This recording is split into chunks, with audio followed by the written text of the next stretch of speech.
आइए गाइस जाएंगे हम लोग, इसका आगे देखेंगे। आफ्टर लॉन्ग टाइम हम लोग घूमने के लिए आए हैं। काफ़ी दिन के बाद ऑफ मिला है तो इसके लिए एंजॉय करने के लिए आए हैं। अच्छा प्लेस है, बहुत अच्छा लगेगा आप लोग को भी। देखिए यहाँ पे जो है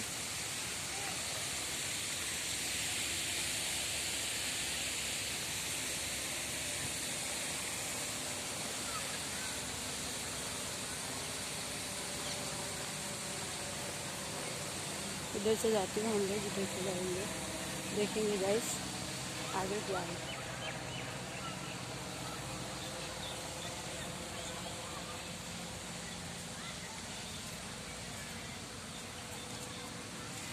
ये अभी थोड़ा न्यू कर दिया, पहले ऐसा नहीं था, थोड़ा दूसरा था, अभी फिर न्यू बनाया।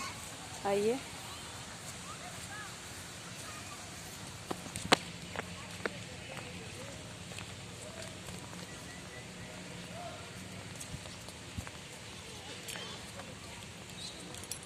आइए गाइस देखेंगे। यहाँ पे देखिए ये पूरा फ्लावर्स है, तो इसका ऊपर में जा सकते हैं हम लोग। ये आप लोग देख रहे हैं कितना अच्छा डेकोरेट से बनाया, पूरा पाइनएप्पल से लेके इतना अच्छा पेड़ बनाया।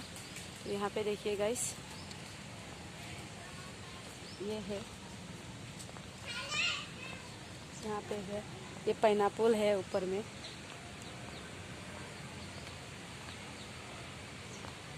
अच्छा अच्छा बना के रखा है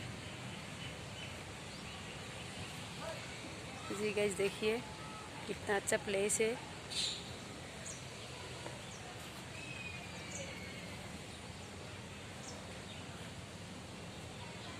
आइए नेक्स्ट वीडियो में देखेंगे और अच्छा प्लेस।